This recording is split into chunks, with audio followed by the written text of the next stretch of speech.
देखते हैं, आइए समझने की कोशिश करते हैं। अभी हमने कल सीखा था प्रथम आंग्ल मराठा युद्ध। प्रथम आंग्ल मराठा युद्ध के अंतर्गत हमने कल सीखा था बड़ जो है विचित्र जो है क्या हुई थी, संधियां हुई थी। जिनमें से हमने सीखा था सूरत की संधि। सूरत की संधि कब हुई थी? हमने आपको बताया था 1775 में सूरत की संधि हुई थी।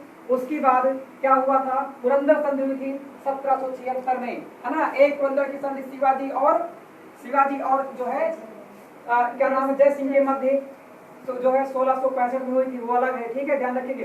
तो पुरंदर की संधि अगली होती है 1776 में। उसके बाद हो जाती है अगला बड़गांव की संधि, वो हो जाती है 1779 में, यानी 1779, पीछे मोबाइल ना चलाएं, ठीक है। उसके बाद हो जाती है अगली संधि। अगली संधि कौन सी होती है? उसका नाम कौन सा होता है? उसका होता है सालबाई संधि। पेपर में बड़ा इंपॉर्टेंट है। कौन सी संधि?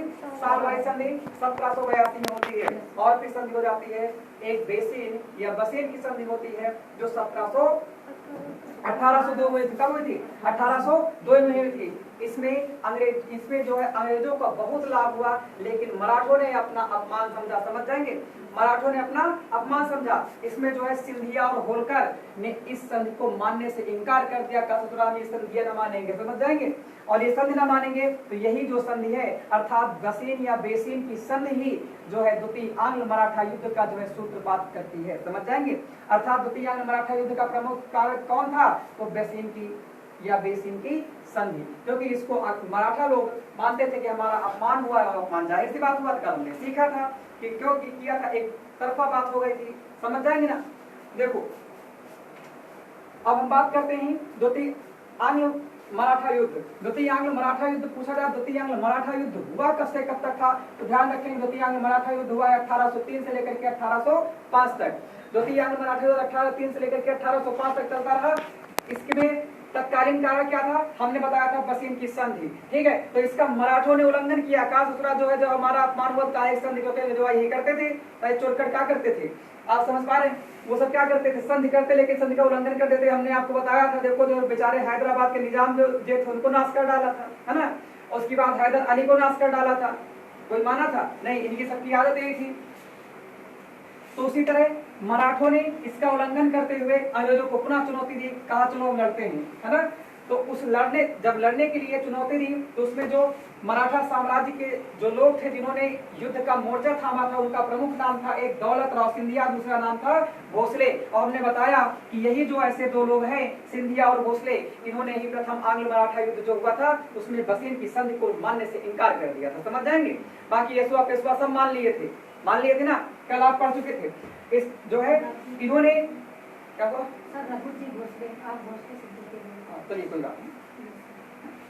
बेसिन, इन्होंने क्या किया था? इन्होंने बेसिन की संधि जो 1802 में थी, इस पर जो है मराठों ने यह समझा था कि ये मेरा अपमान है, इसके स्वीकार करने से इनकार कर दिया। कौन कौन? सिंधिया और भोसले, इन्होंने स्वीकार नहीं किया, ठीक है। अब जरा सोचो, यहाँ से एक राजनीति होने वाली है, ठीक। इनके साथ अर्थात जो मराठा थे, मराठों के साथ यानी सिंधिया, भोसले और पेशवा, ये सब इकट्ठा हुए। जरा सोचो, अभी तक सिंधिया और भोसले नहीं माने, ये तो ठीक है, लेकिन पेशवा कहाँ से फाट पड़ी? पेशवा इसलिए फाट पड़े कि जब पेशवा ने कहा कि हमारा पूरा साम्राज्य चले गया, हमारे पास बचा का है। समझ पा रहे हैं? चलो लड़ मिल जाए, शायद कुछ मिल जाए, ठीक है, कुछ मिल जाए तो बैठने को मिल जाएगा ना। तो ना रहने से अच्छा है कुछ तो हो, नहीं समझ पा रहे? ना रहने से अच्छा है कुछ तो हो। अंग्रेजों ने सब कुछ इनसे ले लिया था, ठीक, पेशवाओं से। तो ये इनके साथ मिल गए कि चलो कुछ वो मिलेगा, साथ दिया। लेकिन जरा सोचो, जब संकट आया यानी समस्या आई तो अंग्रेजों इनसे भी तो संधि किए थे, इनको टार्चर किए, का हो भैया तुम काहे शामिल हुए हो। तो उतनी समय इनका साथ किसने? होलकर और गायकवाड़ ने नहीं दिया, क्योंकि गायकवाड़ एक अलग शक्ति थी। इसमें होलकर और गायकवाड़ इनका साथ नहीं दिया। किसने नहीं दिया? गायक और होलकर ने। क्यों नहीं दिया? क्योंकि पेशवा, गायकवाड़ और होलकर ये तीनों ने पूरी तरह से बसीन की संधि को मान लिया था। समझ जाएंगे। और ये दोनों नहीं माने थे। बात समझ पा रहे हैं? इसको आप ध्यान रखेंगे। तो अब इतनी बात आपकी हो गई। अब मराठा जो आंग्ल मराठा युद्ध है, इसका दूसरा बात है, तो इस पे देखेंगे। ये युद्ध तो हुआ और युद्ध के बाद इसमें लगभग अंग्रेज समझ चुके थे कि मराठा अब ऐसे न मानेंगे, क्योंकि मराठा जो देखेंगे, मराठा 5 भागों में जो इनका टूटा था, होलकर, गायकवाड़, सिंधिया, भोसले और पेशवा, ये सब के सब पूरे देश में लगभग अधिकार कर लिए थे, फैल गए थे। इनका गुजरात इनके क्षेत्र में था, महाराष्ट्र था ही, ठीक है, एमपी, उत्तर प्रदेश, ये सब पूरे क्षेत्र, उड़ीसा आदि ये सब किसके अंदर में आ गए थे, कहीं न कहीं क्षेत्र से इनके सबके अधिकार क्षेत्र में आ गए थे। बात समझ जाएंगे। तो इसलिए अंग्रेज समझ चुके थे कि इनको अगर परास्त करना है तो पूरे देश पर एक साथ इनके खिलाफ आक्रमण करना होगा। बात समझ जाएंगे। जैसे जरा सोच सकते हो, वैसे भारत है, भारत की पाकिस्तान से लेकर के म्यांमार तक की चारों तरफ से अगर आक्रमण हो जाए, विदेशी शक्तियां आक्रमण कर दें, तो भारत को एक बार युद्ध जीतने में समस्या होगी। लेकिन एक बार चाइना करें तो ऐसा ठीक है, आप तुमको पार देंगे। पाकिस्तान करे, सब अलग अलग करेंगे तो उससे भारत आसानी से जीत लेगा। वही यहाँ पर था, अगर अलग अलग क्षेत्र में पहले चलो हम महाराष्ट्र में करते हैं तो मराठी रिकॉर्ड देते, जीत लेते, लेकिन अंग्रेजों ने दिमाग लगाया कि हम पूरे देश में जहां जहां मराठा हम सबको सबके साथ एक साथ ही युद्ध लड़ेंगे, ताकि सब इकट्ठा ना होने पाए, क्योंकि ये 5 शक्तियां अगर इकट्ठा हो गई तो अंग्रेज कभी नहीं जीत सकते।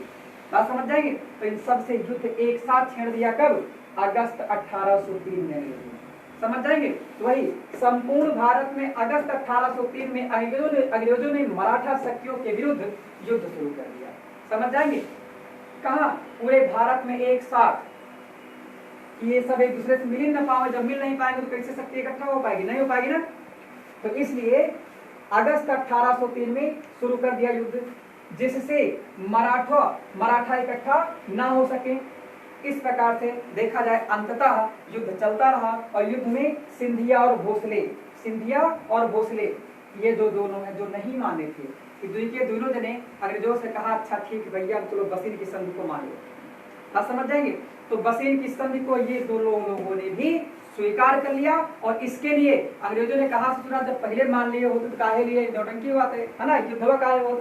तो इसके लिए अंग्रेजों ने इनसे यानी सिंधिया और भोसले दोनों लोगों से अलग अलग संधि की। क्या की? दोनों लोगों से अलग अलग संधि की, मतलब कहने का कि जो क्षेत्र बचा हुआ था वह ले लिया अंग्रेजों ने। समझ जाएंगे। तो वो दोनों संधियों का नाम, एक संधि का नाम है देवगांव की संधि। कौन संधि? देवगांव की संधि। देवगांव की संधि यह कब होती है? तो सोचो जरा, अगस्त में शुरू हुआ, दिसंबर तक युद्ध चला है, मजे से युद्ध चला ना, ठीक है, कोई बात नहीं, इससे ज्यादा तो हमारे यूक्रेन रूस वाला चल रहा है। तो यहाँ पर जो बड़े देवगांव की संधि होती है 17 दिसंबर 1803 को। ध्यान रखेंगे 17 दिसंबर 1803 को देवगांव की संधि किसके मध्य हुई? तो अंग्रेज कंपनी गए तो अंग्रेज और भोसले में कौन? रघुजी भोसले। कौन? रघुजी भोसले, इनके मध्य संपन्न हुई। तो बताओ देवगांव की संधि किसके मध्य हुई? तो आप ध्यान रखेंगे अंग्रेज और भोसले के मध्य हुई 17 दिसंबर 1803 को। और इसी के कुछ समय के बाद 30 दिसंबर 1830 को सुरजी अर्जुन गांव। कौन? सुरजी अर्जन गांव। कौन गांव? सुरजी अर्जन गांव की संधि होती है। यह सिंधिया और अंग्रेजों के मध्य होती है। किसके मध्य?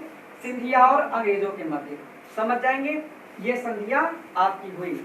जब ये संधियां हो गई, अब जरा सोच के देखो, जो दुनिया नहीं माने बेचारे स्वतंत्र रहे, अब यह काम खत्म हो गया ना, वो साम्राज्य चला गया। तो लिखा है पूर्णतः मराठा संघ इस प्रकार विघटित हो गया, यानी जो 5 लोग थे अब ये कभी एक ना हो पाए, क्योंकि इनका साम्राज्य अंग्रेजों के अधीन हो गया। किसके अधीन हो गया? इनका साम्राज्य पूरी तरह से अंग्रेजों के अधीन हो गया, अर्थात खाली जो है जियत रहे कीड़े मकोड़ों करे, बस ये इकट्ठा ना हो पाएंगे। समझ जाएंगे। तो पूर्णतः मराठा संघ विघटित हुआ, वह लगभग अंग्रेजी साम्राज्य में मिल गया। यानी मराठा संघ जो था, ये समूह था, ये सब अलग अलग हो गए और अंग्रेजी साम्राज्य में मिल गए।